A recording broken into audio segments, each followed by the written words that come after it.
Oui, les 24 heures du Mans pour la légende. Nous espérons simplement que vous allez bien toutes et tous ce matin, que vous avez également passé de très bonnes séances d'essai.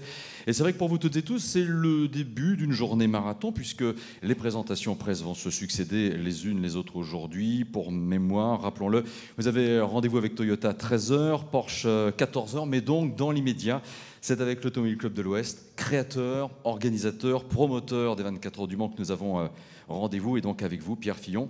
Moi, j'ai le sentiment que nous avons un plateau bien sûr magnifique, 60 voitures attendues sur la grille de départ, un grand nuage, un grand soleil, pardon, et pas de nuage, étant mieux à l'horizon, public et médias qui sont naturellement au rendez-vous, et puis le sentiment que, bah oui, tout est réuni pour que l'on vive un grand cru de ces 24 heures du Mans. Vous êtes d'accord avec cela, Président ? Oui, totalement, Bruno. Cette 85e édition s'annonce fabuleuse. On a une météo comme on n'en a pas eu depuis très longtemps. Est-ce qu'on sera la première course sans pluie depuis l'an 2000 ? On le verra. Oui. Mais en tout cas, je crois que tout est réuni. Le plateau est magnifique. 60 voitures, 17 GTE AM, en GTE Pro, les 4 grandes marques qui courent en championnat du monde, plus nos amis américains qui sont là avec Corvette. Un titre de champion du monde aussi à la clé cette année en GT, ce qui est une nouveauté. Ensuite, 25 P2, ça c'est un record aussi en termes de quantité de LMP2, des nouvelles LMP2 qui sont extrêmement performantes. On l'a vu hier, 3,25 au tour, ça ira un peu moins vite en course, mais c'est des performances remarquables, ça nous promet beaucoup de spectacles.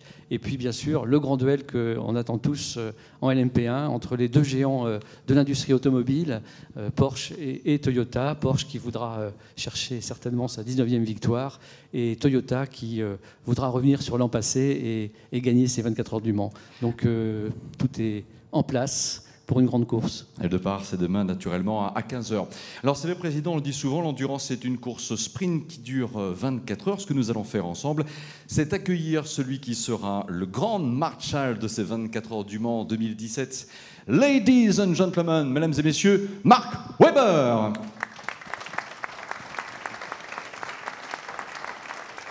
Good morning, Mark. Voilà, prenez place un petit instant si vous le souhaitez. It's always a pleasure to welcome you, Mark. Everything's fine for you today?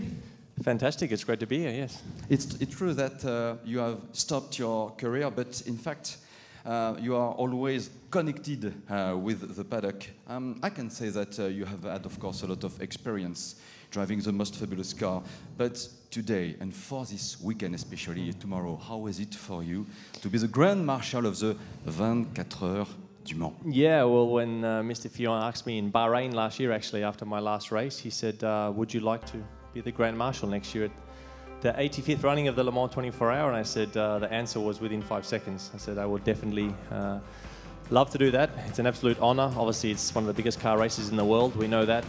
Such great history and pedigree. And for me to be involved in a small way, of course, I'm not really involved in helping running the race, but obviously it's an honour to be involved in this situation for a driver to be, I suppose, respected after Alex Wurz and Alan and McNish and Tom and all the guys before us. It's a nice thank you, if you like, from the ACO and the FIA towards the driver, the respect they have for us, which is very nice.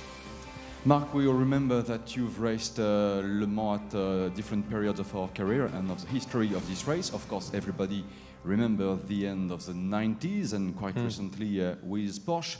What could be a French word definition? What could be your best definition of this race, les 24 heures du Mans? Well, for me, it's the camaraderie. With I think when we see the mechanics, the drivers, the spirit that is only possible in a 24-hour car race, because everyone is tired, the emotions are running very, very high. This morning I was with the marshals, with Mr. Fillon, 1,700 marshals, again, like no other motorsport event ever. So when you have this type of intensity and this type of organisation, and we said this year the weather is nice, so that's one component which looks a little bit more relaxed, but there's always something that can happen around the corner, so that's why it's very, very different from the racing that I'm used to, which was Formula One, which is only 2 hours. But here, I think it's the spirit. It's really close to the family of how we go car racing, and that's why the event has been so successful for so long, in my opinion. Yeah. Je vais vous inviter, Pierre Fillon, à reprendre ce micro parce que c'est vrai, clairement, nous avons un Grand Marshal avec Mark Webber. Il n'empêche, le personnage a des obligations. Tout Grand Marshal a des obligations. Lesquelles? Oui, en fait, le Grand Marshal, c'est un peu l'ambassadeur de l'édition, de cette 85e édition, ce sera Marc. C'est le garant des valeurs, le garant de l'équité sportive. Et donc, il aura un rôle notamment pendant toute la cérémonie officielle, où il sera aux côtés du starter, on va en parler tout à l'heure. Et puis, il aura surtout le rôle de conduire la leading car. En fait, c'est lui qui va lancer la course. Donc, Marc est en pole position cette année. Good, on pole position. Come with me, Mark, because of course, as President Perfillon has just said, you need to drive the leading car. Ladies and gentlemen, it's our pleasure to welcome the former Grand Marshal with a new race suit for the leading car, Alex Wurz.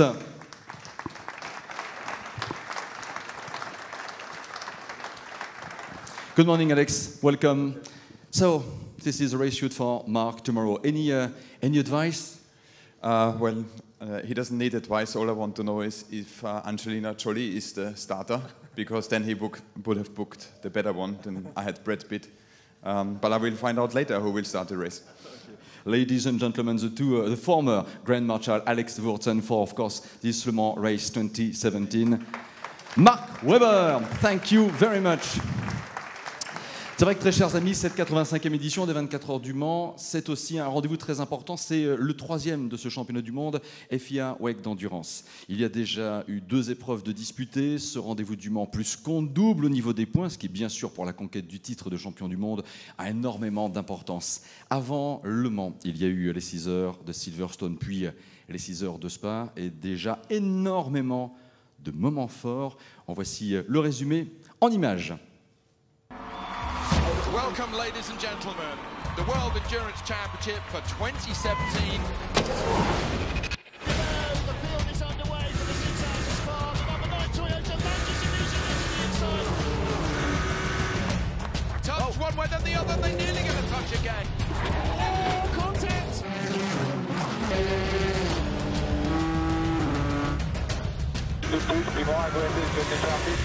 Keep pushing.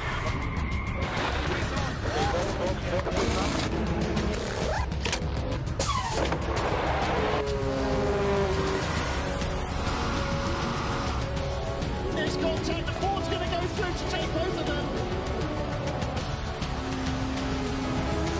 Senna and on the inside. He's got the inside line. The Toyota gets ahead of him. Okay, well done, Fred, well done. P1.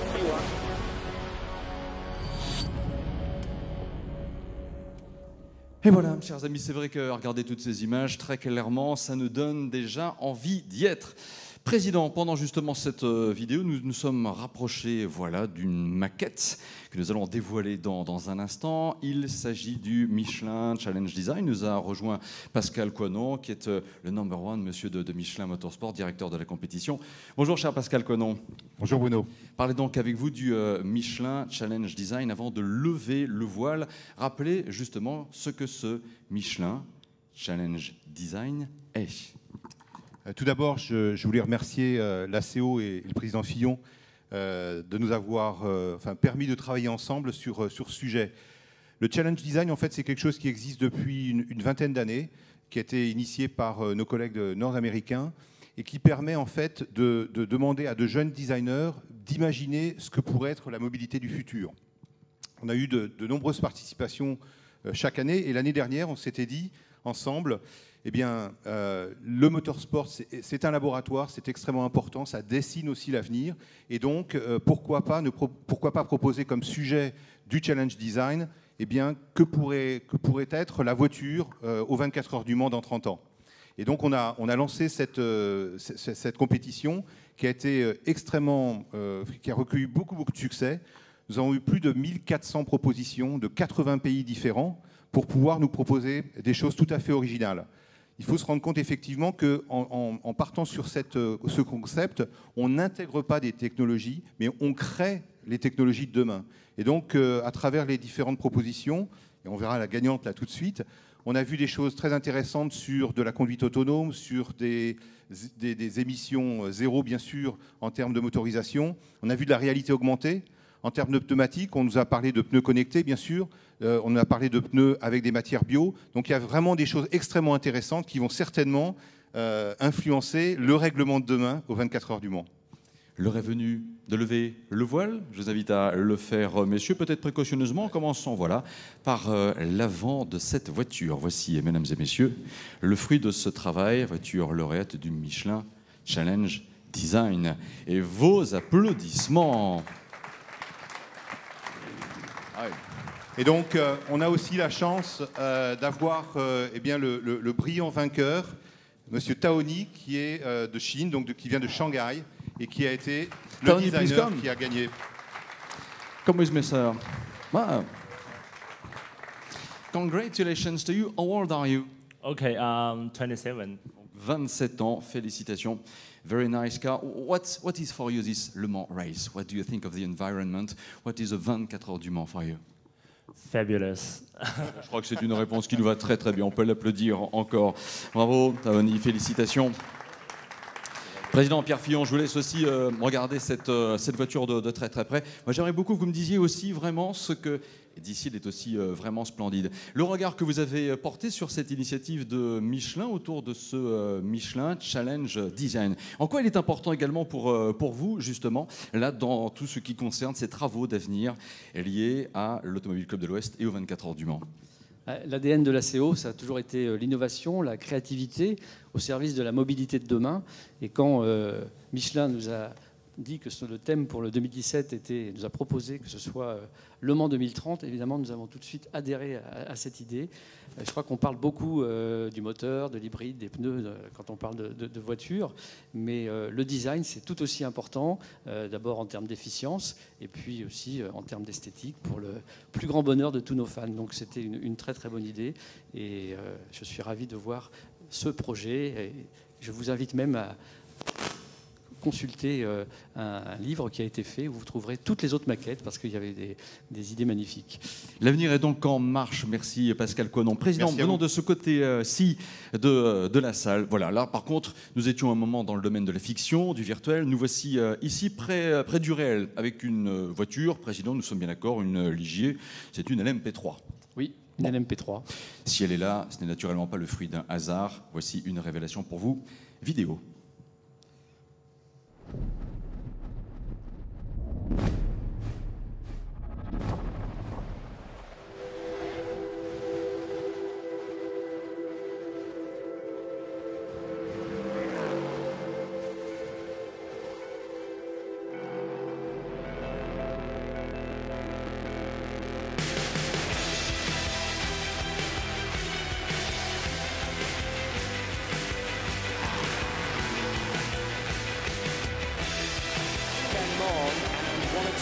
Started overlapping, started overtaking.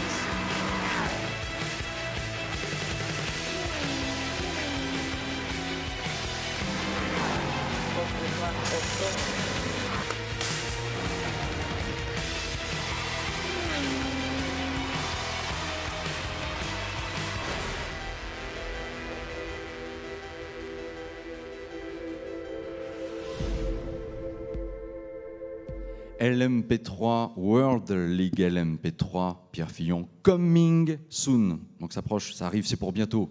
Mais c'est maintenant que vous pouvez nous en dire déjà un peu plus. Oui, alors je ne vais pas tout définir aujourd'hui, vous en saurez plus au mois de septembre, mais vous le savez, le LMP3 a été créé par l'Automobile Club de l'Ouest, cette catégorie, qui est le premier step, l'accès au prototype. On l'a fait avec différents constructeurs, dont Ligier. Et aujourd'hui, cette LMP3 connaît un succès mondial. On a des courses en Asie, en Europe, aux États-Unis. Et l'idée était un petit peu d'offrir un terrain de jeu à tous les compétiteurs de LMP3 pour courir avec les valeurs de l'ACO. Et donc l'idée, c'est en Asie avec l'Asian Le Mans Series, mais aussi d'autres partenaires. En Europe avec l'European Le Mans Series, la Michelin Le Mans Cup, et puis il y a d'autres partenaires également. Et puis aux États-Unis avec nos amis de l'IMSA. Donc un championnat sur chaque continent, ensuite une finale sur chaque continent qui prendra les meilleurs de ces séries. Et puis, durant la trêve hivernale, une super finale qui donnera le titre de cette Ligue mondiale qui aura lieu à des endroits différents. Bien, puisque l'instant est venu finalement des annonces, des révélations, c'est sans doute aussi, Président, le bon moment pour découvrir ensemble comment va se profiler le nouveau règlement LMP1 2020. Et pour ce faire, nous allons, chers amis, nous téléporter et dans quelque part les garages, la voie des stands du circuit des 24 heures du Mans. Ensemble, nous allons retrouver Bernard Niclot, c'est le directeur technique de la FIA, et Vincent Beauménil, le directeur sport de la CO. Règlement LMP1 2020. Explication. We don't have any warning yet, we just look on the data. We don't have any warning yet, we just look on the data.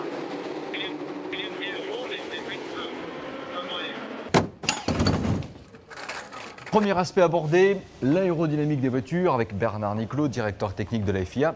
Bernard, pour ce règlement 2020, nous imaginons qu'il y a des évolutions sur l'aérodynamique de ces bolides. Voilà, nous avons voulu simplifier et limiter les développements aérodynamiques qui sont extrêmement coûteux. Et donc ça se passe sur une zone que vous ne voyez pas qui est en dessous, à l'avant. Et c'est en fait une zone qui est très travaillée, sur laquelle il y a beaucoup de petits appendices et on a voulu simplifier tout ça. Autre zone qui va être simplifiée, c'est toute la zone d'enveloppe de roue, qui est extrêmement importante également pour trouver des appuis et qu'on va réglementer de façon à ce qu'elle devienne plus simple, à l'avant, mais aussi à l'arrière. On va introduire quelque chose alors là qui est radicalement nouveau, c'est qu'on aura le droit qu'à un seul type de carrosserie pour toute la saison. Alors vous allez me dire, il y a le Mans, il y a les courses sprint, comment on fait? La solution, c'est l'aérovariable. Et donc ces voitures seront équipées de systèmes aérodynamiques variables qui vont leur permettre d'avoir une définition à la fois sur les circuits sprint, mais aussi d'être efficaces ici au Mans. Alors cette aérovariable, elle va se décliner à deux endroits. À l'arrière, ce qui est encore assez classique avec un aileron arrière mobile, mais aussi, et ça c'est nouveau, à l'avant, de nouveau sur la partie inférieure, derrière le splitter avant, vous aurez des petits flaps variables. J'ai une question à Bernard Niclot en ce qui concerne les systèmes hybrides finalement en 2020. En quelle configuration les voitures pourront-elles tourner? Alors écoutez, ça va ressembler à aujourd'hui, 8 mégajoules au maximum et 2 systèmes de RS comme aujourd'hui.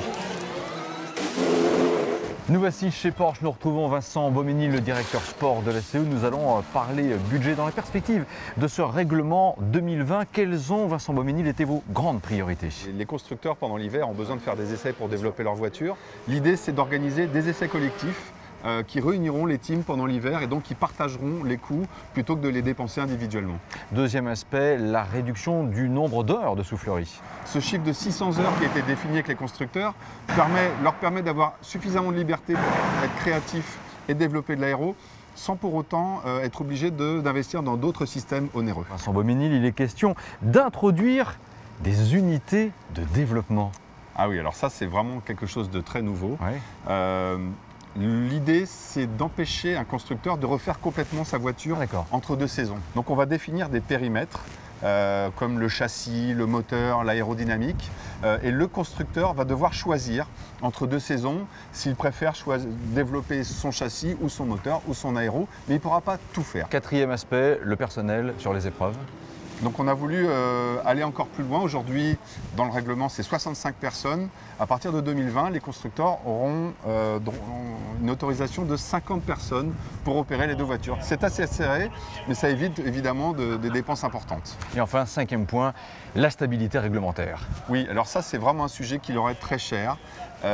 Nous avons pris l'engagement que le règlement qui sera mis en place en 2020 le sera au moins pour 4 ans. C'est un minimum garanti et c'est évidemment une baisse des coûts, une nouvelle baisse des coûts. Parlons maintenant sécurité.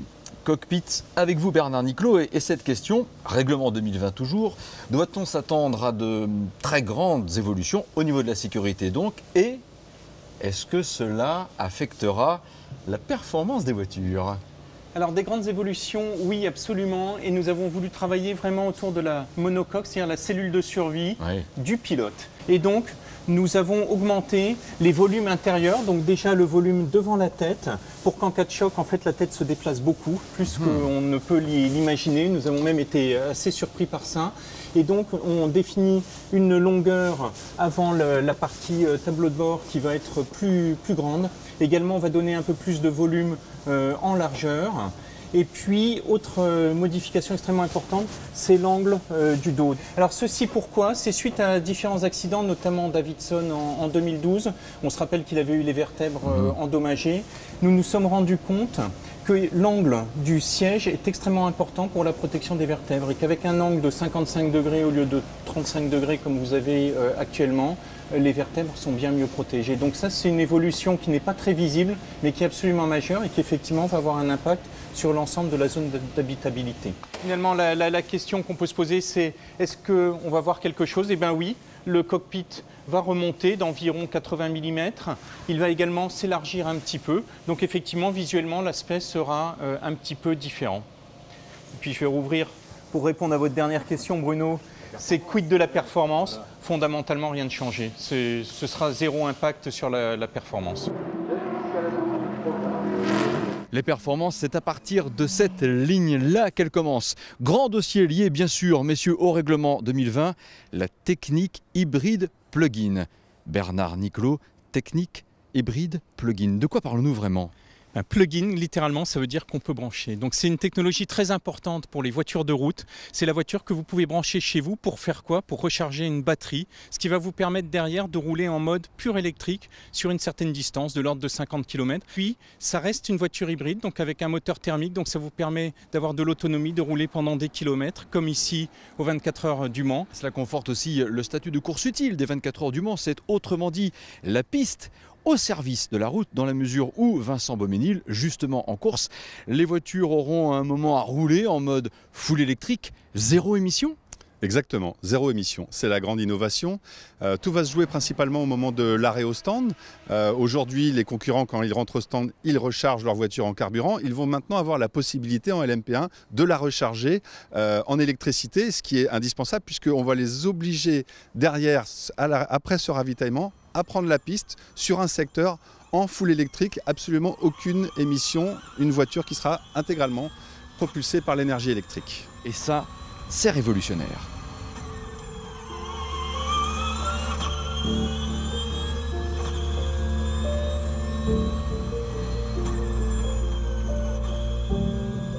Et cette révolution nous a amené jusqu'ici, Bernard Niclot. Quelle distance avons-nous parcouru? Depuis les stands, 1 km. D'accord. Alors par contre, ce schéma full électrique, il faut le préciser, il sera applicable pour chacune des manches du championnat du monde d'endurance FIA WEC. Absolument, nous sommes dans le championnat FIA WEC et donc nous aurons une portion mode pur électrique sur chacune des manches de ce championnat du monde d'endurance. Alors Vincent Beauménil, quand les voitures seront en mode full électrique, le niveau de performance, quel sera-t-il ?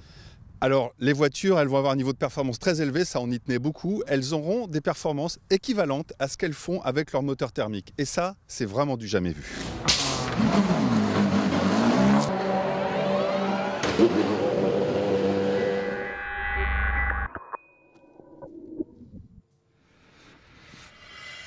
C'est réellement passionnant tout cela, le nouveau règlement en 2020. Et pour nous en parler, nous a rejoint le président de la commission d'endurance de la FIA, Sir Lindsay Owen-Jones. Ces perspectives et votre venue méritent vos applaudissements, mesdames et messieurs, s'il vous plaît. Et bonjour Sir Lindsay Owen-Jones, prenez le micro, je vous en prie. Tout va bien ? Alors c'est vrai que l'on se posait la question aussi de savoir si l'axe nouvelle technologie serait conservé. J'ai envie de dire que pour le coup, nous sommes rassurés. Pouvez-vous cependant, Sir Lindsay Owen-Jones, nous en dire plus sur particulièrement ce qui a guidé les choix technologiques liés bien sûr à ce nouveau règlement? Oui, bonjour tout le monde. Oui, bon, il y a énormément d'idées qui se confrontent sur ce que doit être un futur règlement. Oui. Et on ne peut pas citer tout, mais je crois qu'on s'est fixé 3 grandes priorités. La première priorité, c'est qu'il faut qu'un règlement favorise la mise en scène de voitures puissantes et charismatiques qui sont excitants pour les spectateurs, parce qu'il ne faut jamais perdre de vue ça, et qui donnent lieu à des courses fantastiques et incertaines. La deuxième priorité, évidemment, c'est de savoir, d'assumer que c'est une compétition entre constructeurs, une course technologique, et de mettre en valeur les technologies des constructeurs et la compétition entre eux. Et ça, c'est ce que le public aime et ce que les constructeurs apprécient de leur côté. Et enfin, je dirais, last but not least en anglais, enfin et surtout, il s'agit d'être pertinent. On sait que notre règlement actuel basé sur l'efficacité énergétique, la réduction des émissions, etc., est totalement actuelle, mais qu'il y a une nouvelle dimension à l'avenir, c'est que de plus en plus de villes dans le monde ferment leurs centres, partiellement, graduellement, mais quand même ferment leurs centres à toute voiture qui n'aurait pas une certaine capacité de fonctionner à zéro émission, c'est-à-dire dans la pratique en pleine électrique. Et d'où le désir et l'idée d'intégrer cette contrainte dans notre course, et pas de façon symbolique avec une petite promenade dans les stands, non. En pleine vitesse à la sortie, au moins 1 kilomètre, à fond de vitesse. Et je dis au moins 1 kilomètre, parce que peut-être d'ici là, on ira plus loin, mais c'est un début et c'est très symbolique de l'avenir. Et il y a une chose qu'on n'a pas vue dans le film, mais que je vous annonce aussi, et qu'on ne le dit pas dans le film parce qu'on n'a pas encore réglé exactement tous les détails, mais notre intention, c'est de faire en sorte que les voitures ne fassent pas seulement la sortie des stands, mais traversent la ligne d'arrivée des 24 heures du Mans 2020 en pur électrique. Ah, ça, c'est une info. Pierre Fillon, on a le sentiment que c'est toujours aussi une question de, je dirais, de dosage subtil entre, bien sûr, l'innovation, parce qu'il faut innover, mais aussi la maîtrise budgétaire, les coûts. Oui, bien sûr, c'est très important. On avait fait, avec le règlement en 2014, un gros pas en avant, avec ces 30% d'énergie fossile en moins. La compétition a été à un niveau très élevé, et c'est vrai que les coûts étaient devenus un petit peu trop importants. Il faut que ce règlement reste attractif pour les constructeurs qui sont déjà engagés, mais pour d'autres constructeurs. Donc, important de réduire les coûts. Et vous avez vu, Vincent Bomédine en a parlé, toutes les mesures qui vont être prises. Mais il ne fallait pas non plus déroger à la technologie. Les 24 heures, l'endurance reste le laboratoire du futur pour la voiture de route. Et donc, il fallait garder ce côté technologique. J'avais envie de vous poser la question, comment est-ce que l'on élabore un nouveau règlement technique? Vous en avez déjà beaucoup dit. Toujours un travail de projection, quelque part? Oui, ça a été un long travail fait avec Sir Lindsay et la commission Endurance, et puis tous les constructeurs qui sont déjà impliqués, Toyota et Porsche, et puis d'autres constructeurs qui se sont montrés intéressés, qui ont participé aux réunions, et c'est avec eux que nous avons élaboré ce nouveau règlement. Et donc 2020, Sir Lindsay Owen-Jones, la voiture gagnante, passera-t-elle la ligne d'arrivée en mode full électrique? Vous nous dites oui. Le rendez-vous est pris, vous allez pouvoir rejoindre nos invités, on va vous applaudir aussi très très fort. Merci Sir Lindsay Owen-Jones, on a le sentiment que c'est déjà parti pour 2020. Mais ceci étant, Président, n'anticipons pas trop les étapes. Nous sommes bien vendredi J-1 du départ de la 85e édition des 24 heures du Mans. Je viens de prononcer un mot frisson quelque part, départ. Ben oui, parce que quelque part, il nous reste 2 points à évoquer. Et le premier, eh bien, c'est de savoir qui sera le starter officiel de cette 85e édition des 24 heures du Mans. Je vous pose la question, Président Pierre Fillon. Demain, qui donne le départ? Eh bien, ça va être le scoop de la matinée. Vous le savez, l'année dernière, c'était un grand acteur, c'était Brad Pitt. Et l'idée était de faire une année un grand people, un grand acteur ou un grand musicien. Enfin, on verra tous les people. Et puis une année, le sport automobile, parce qu'il faut aussi garder nos gènes. Et cette année, ce sera quelqu'un du sport automobile. Je vais vous le dire maintenant. Oui, moi j'ai hâte. Donc ce sera quelqu'un que vous connaissez sans doute tous, en tout cas tous les fans du sport automobile le connaissent. Ce sera Chase Carey, le nouveau patron de la Formule 1. Waouh! Ah bien, très très belle annonce. Waouh! Bon, autre aspect maintenant, Spirit of Le Mans 2017. Nous savons qui en est lauréat, mais avant de l'accueillir, si l'on revenait avec vous sur les critères pour obtenir cette distinction, les critères, quels sont-ils? Eh bien, les critères, c'est une personnalité qui a marqué Le Mans depuis un certain... dans le temps, dans la durée, qui s'est engagé à respecter les valeurs du Mans, à être un acteur de l'endurance, toutes ces valeurs qui sont propres à l'endurance, ces valeurs sportives, ces valeurs d'équité, toutes les valeurs que vous connaissez qui font l'esprit du Mans. Et par conséquent, ce qui donne quelque part un statut pleinement légitime au lauréat du Spirit of Le Mans 2017, mesdames et messieurs, ensemble, David Richards. C'est vous nous rejoignez et la salle vous applaudit très très fort. Good morning, sir. Bonjour. Ouais. Prenez place aussi quelques instants pour un instant de convivialité. On aura l'occasion de se relever avec vous naturellement dans quelques instants. Tout va bien. Bonjour, David Richards. Bonjour. Bonjour. Pierre Fillon, David Richards, Spirit of Le Mans 2017. Ça mérite naturellement avec vous de revenir sur le parcours du personnage. I know that you speak French very well. Écoutez bien. Président. Eh bien, David Richards est impliqué dans le sport auto depuis plus de 40 ans et dans de nombreuses disciplines qui vont du rallye à la Formule 1 en passant par les voitures de tourisme et l'endurance.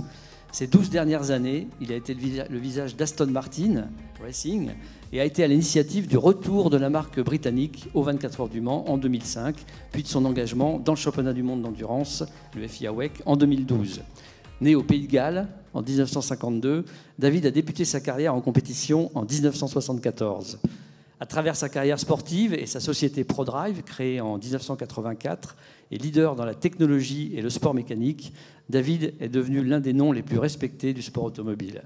Après plusieurs années de succès au niveau international en endurance, avec une équipe Ferrari privée en GT1 et une victoire aux 24 heures du Mans en 2003, David a forgé un partenariat entre Aston Martin et ProDrive en vue d'un retour de la célèbre marque britannique au Mans. En 2007, il a créé un consortium d'investisseurs afin de racheter Aston Martin à Ford Motor Company et est devenu le président jusqu'en 2013. Ces voitures, que l'on reconnaît tous à leur couleur verte, sont un élément clé dans la compétition en GTE depuis 2005, remportant Le Mans en 2007 et 2008, et ainsi que des championnats dans les deux catégories GT du WEC. Karen, sa femme, a toujours été aux côtés de David dans tout ce qu'il a accompli ces 40 dernières années. Karen et leurs 3 enfants ont été particulièrement fiers quand il a reçu l'ordre de l'Empire britannique par la reine pour ses services rendus dans le sport automobile. Et j'espère qu'ils seront aussi très fiers aujourd'hui pour cette distinction honorifique, ce Spirit of Le Mans 2017, qui reconnaît en David un homme aux qualités nombreuses et qui suscite le respect de chacun dans notre paddock et au cœur de notre grande famille de l'endurance. Sir David Richards. Merci Pierre, parce que pour moi c'est très incroyable en anglais. Pour cette année, l'année du Brexit, aussi un anglais qui parle très très mal français, mais peut-être très bien. Mais peut-être c'est l'esprit de Le Mans. Merci. Alors justement, Sir David Richards, c'est vrai que vous avez connu beaucoup de distinctions, c'est vrai dans votre carrière, et puis c'est exact aussi de dire que comme tout bon Britannique, vous avez une véritable fascination. Ça, c'est très international comme terme, fascination, pour les 24 heures du Mans. Mais qu'est-ce que représente pour vous ce titre Spirit of Le Mans, le recevoir? I speak in English a little bit now because it's a bit easier, but I can think of many things about Le Mans that really are the spirit of Le Mans. You see the people here today, you see the people in the pit lane, and they all come together just once a year for 24 hours perhaps for this very special event. For me, I can remember when I was 10 years old. I came with my family, we were going on holiday in the car to Spain, and I had 3 younger brothers, and we arrived at Mulsanne Strait, and my father told us all about the 24-hour race, and we said, well, we have to see if we can do 100 miles an hour before speed limits down the Mulsanne Strait. And you can imagine my mother wasn't very happy, but we got to 100 miles an hour, and I think from that moment on, that for me was, I had the spirit of Le Mans, and it's never left me. And, you know, I spoke to my father yesterday. He's 96 years old. He'll be watching the race on television tomorrow, like so many other people around the world watching it. And if you're 96 years old, if you're 10 years old, you still think about Le Mans, and it's a very special event.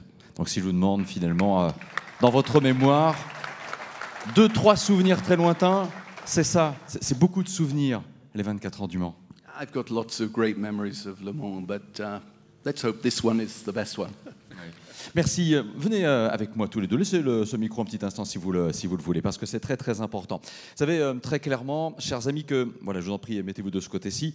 Bien sûr, c'est un titre honorifique, mais il y a aussi autre chose. Il y a un témoignage avec la remise d'une montre Rolex très particulière. Elle est unique. Je demande à Sébastien de Chonac de bien vouloir nous rejoindre, s'il vous plaît, pour accompagner justement la remise de ce trophée, de remettre notamment dans un premier temps, voilà, cette même montre et ce trophée à vous, Pierre Fillon. Mais je vous en prie, prenez effectivement, président, en main ce coffret, et c'est à vous de le remettre à Sir David Richards, lauréat Trophée Spirit of Le Mans 2017.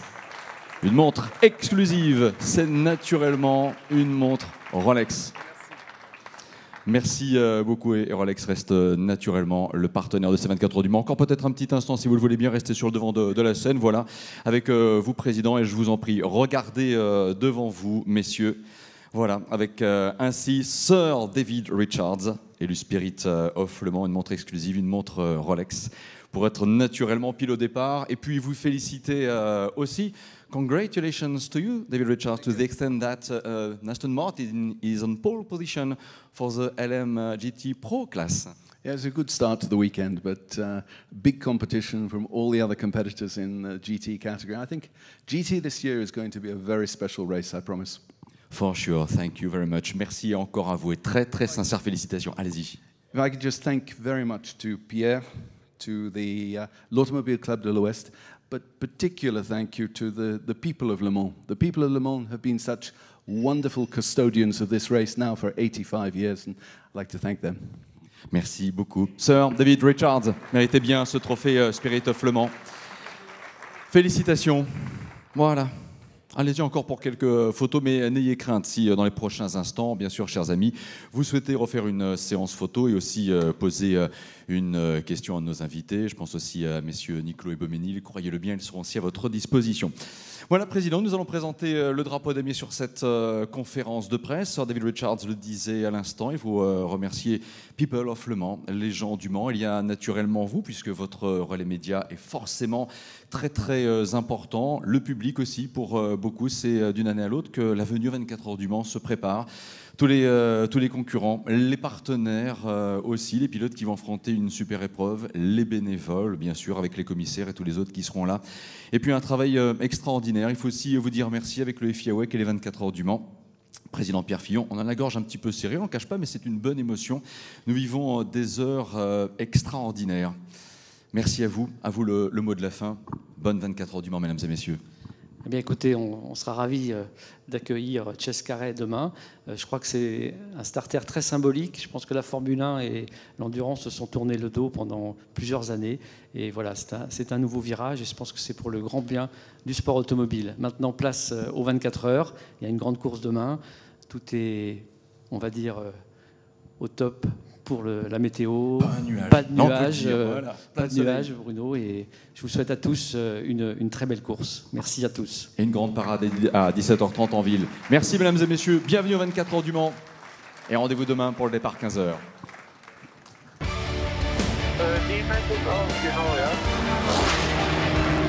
Yeah, copy that.